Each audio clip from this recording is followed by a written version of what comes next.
அன்பானவர்களே, அன்பு வணக்கங்கள். உங்களுடைய மனோபாவத்தை மாற்றி பாருங்கள். வாழ்க்கையிலே அனைத்தையும் சாதிக்கக்கூடியவர்களாக, வெற்றி பெறக்கூடியவர்களாக, சாதனை படைக்கக்கூடியவர்களாக, சரித்திரம் படைப்பவர்களாக, தனி ஒரு தன்மையை பெற்றவர்களாக உங்களால் மாற முடியும். உங்களிடம் பலவிதமான மனோபாவங்கள் இருக்கிறது. ஒவ்வொரு மனிதர்களிடத்திலும் பல்வேறு விதமான மனோபாவங்களை கொண்டு தான் வாழ்கிறார்கள். பலவிதமான குணம் இருக்குல்ல, அது போல மனோபாவங்களும் பலவிதமா இருக்கு. இது என்னன்னா, காலையில ஒரு மனோபாவம், சாயங்காலம் ஒரு மனோபாவம்னு பச்சோந்தி மாதிரி நிறம் மாறிக்கொண்டே இருப்பது போல உங்களுக்கு ஒரு நாளைக்கு பலவிதமான மனோபாவங்களை மாற்றிக்கொள்கிறீர்கள். மனவியல் நிபுணர்கள்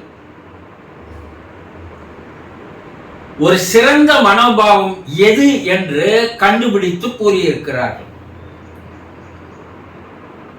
மனோபாவங்களிலேயே மிக உயர்ந்தது, மிக மிக சிறந்தது, மிக மிக நல்லது, மிக மிக நன்மை தரக்கூடியது என்று அவர்கள் ஒரு மனோபாவத்தை கூறுகிறார்கள். அது என்ன மனோபாவம்? அது என்ன சிறந்த மனோபாவம் அப்படின்னு நீங்க கேட்கலாம். அவங்க என்ன சொல்றாங்க? தி கிரேட் ஆட்டிடியூட் என்று சொல்கிறார்கள், அத பெஸ்ட் ஆட்டிடியூட் என்று சொல்கிறார்கள். அதே நேரத்தில் குட் ஆட்டிடியூட் என்று சொல்கிறார்கள். என்னங்க அது? நம்பிக்கை மனோபாவம். பல பேர் இடத்துல இந்த நம்பிக்கை மனோபாவம் இருப்பதில்லை. அவங்க கிட்ட நம்ம பேசி பார்த்தோம்னா, அது என்னால முடியாதுங்க, என்னால சாதிக்க முடியாது, என்னால அதை செய்ய முடியாது, எனக்கு அதுக்கு ஏற்ற அறிவு இல்லை, எனக்கு அதுக்கு ஏற்ற படிப்பு இல்லை, எனக்கு அதுக்கு ஏற்ற வசதி இல்லை, இப்படி அவர்கள் சொல்வதை நீங்கள் கேட்கலாம். ஏன் அது போல சொல்றாங்க? அவர்கள் நம்பிக்கையின்மை என்ற மனோபாவத்தை கொண்டிருக்கிறார்கள். அவங்க பேர்ல அவங்களுக்கு நம்பிக்கை இல்லை. உங்க பேர்ல உங்களுக்கே நம்பிக்கை இல்லைன்னா வேற ஒருத்தரை நீங்க எப்படி நம்ப முடியும்? கொஞ்சம் யோசனை பண்ணுங்க.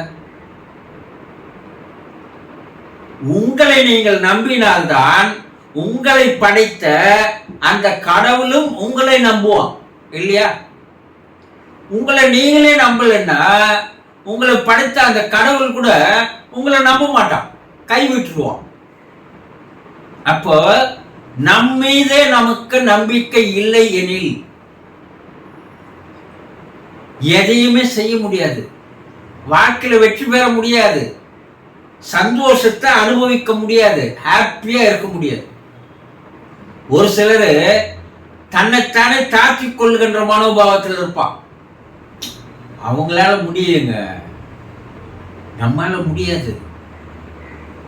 இப்ப தாக்கிக் கொள்வது, தன்னைத்தானே தன்னால முடியாது, தன்னால செய்ய முடியாது, தன்னால படிக்க முடியாது, தன்னால ஓட முடியாது, தன்னால வெற்றி பெற முடியாது, இது ஒரு தாழ்வு மனப்பான்மை மனோபாவம். ஒண்ணு நம்பிக்கை இல்லை, ஒண்ணு தாழ்வு மனப்பான்மை. வேறு சிலரை பார்த்தீங்கன்னா எதுக்கெட்டாலும் கவலைப்பட்டு உட்கார்ந்து இருப்பான், அது ஒரு மனோபாவம். என்னங்க, போனதெல்லாம் நினைச்சு கவலைப்பட்டு உட்கார்ந்து இருப்பான். அதுதான் போயிடுச்சு. போன வருஷம் நடந்தது, அதுக்கு முன்ன நடந்தது, இதெல்லாம் பார்த்துன்னு எண்ணி பார்த்துன்னு கவலைப்பட்டு உட்காந்து போச்சு என்று. இல்ல, ஒரு சிலர் பார்த்தா எதிர்காலம் எப்படி இருக்குமோ தெரியலையே, நான் எப்படி வாழ்வேன்னு தெரியலையே, எனக்கு வருமானம் பெருகலையே, இப்படி எதிர்காலத்தை பற்றி நினைத்துக் கொண்டு கவலைப்பட்டுக் கொண்டிருப்பான். நிகழ்காலத்தை கைவிட்டுருவான். தாழ்வு மனப்பான்மை மனோபாவம், நம்பிக்கை இல்லாத மனோபாவம், கவலைப்படுகின்ற மனோபாவம், இப்படி ஏதாவது உங்களை நீங்களே வளரவிட முடியாமல் தடுக்கின்ற அந்த மனோபாவங்கள் இருந்தால் தயவு செய்து அதை மாத்திக்குங்க. என்ன மாத்தணும்? நம்பிக்கை மனோபாவத்திற்கு வாருங்கள். வாழ்க்கையில வெற்றி பெற்றவங்க எல்லாம் பாருங்க, ஒரு நாட்டுக்கு அதிபராக ஆனவர்களுடைய சரித்திரம் எல்லாம் பார்த்தா வசதி இல்லை, வாய்ப்பு இல்லை, ஏழையா இருக்கிறாங்க, செய்யறாங்க. ஒரு நாட்டினுடைய அதிபராக மாறுபவர் சின்ன வயசுல பள்ளிக்கூடத்துல படிக்கும்போது நீ என்னவாக போற அப்படின்னு கேட்டாங்க. அவர் என்ன சொல்றாரு? இந்த நாட்டினுடைய அதிபராக நான் மாறுவேன். எப்ப? சிறு வயதுல. அந்த ஆசிரியரும் சிரிச்சாராம், கூட இருக்கிற மாணவர்களும் சிரிச்சாங்களாம். ஆனா அவர் அதை பத்தி கவலைப்படல. சரி, கல்லூரி வந்தப்ப கேட்டாங்களா, நீ என்னவாக போகிறாய்? அப்போ சொன்னாரா, நான் இந்த நாட்டினுடைய அதிபராக மாறுவேன். அப்பவும் சிரிச்சாங்களா எல்லாரும். சரி, பொது வாழ்க்கைக்கு வந்த பிற்பாடு நீ என்னவாக போகிறாய்? இந்த நாட்டினுடைய பிரதமராக போகிறேன், அதிபராக போகிறேன். அப்போ சிரிச்சாங்களாம். ஆனா அவர் சிறு வயதிலே தன்னுடைய மனதில் கொண்ட அந்த நம்பிக்கை மனோபாவத்தை நாளுக்கு நாள் வளர்த்து கொண்டே வந்தார். அதற்குண்டான சூழ்நிலையிலும் சந்தர்ப்பங்களும் வாய்ப்புகளும் அவருக்கு தானாக வந்து இறைநிலையானது தந்தது. ஏன்னா முதல்ல அவரை நம்பினார், அப்புறம் இறைவனை நம்பினார். இறைவன் அப்போ அவனை நம்புற எவனோ அவனுக்கு உதவி செய்யணும் என்பதுதான் இறைவனுடைய நியதி. அப்ப அந்த நாட்டினுடைய அதிபரா பிரதமராகவே மாறிட்டார்.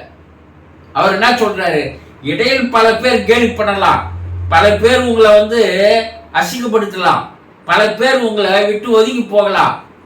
நீ எடுத்த அந்த நம்பிக்கை கொள்கையில் விடாமல் நீ பயணம் செய்து வந்தால் அந்த நம்பிக்கை உனக்கு, இறைவன் உனக்கு அதை வெற்றி பெறுவதற்கு பல்வேறு வழிகளில் உதவி புரிகிறான் என்று அவருடைய தன்னுடைய ஆட்டோபயோகிராஃபில எழுதியிருக்கிறார்.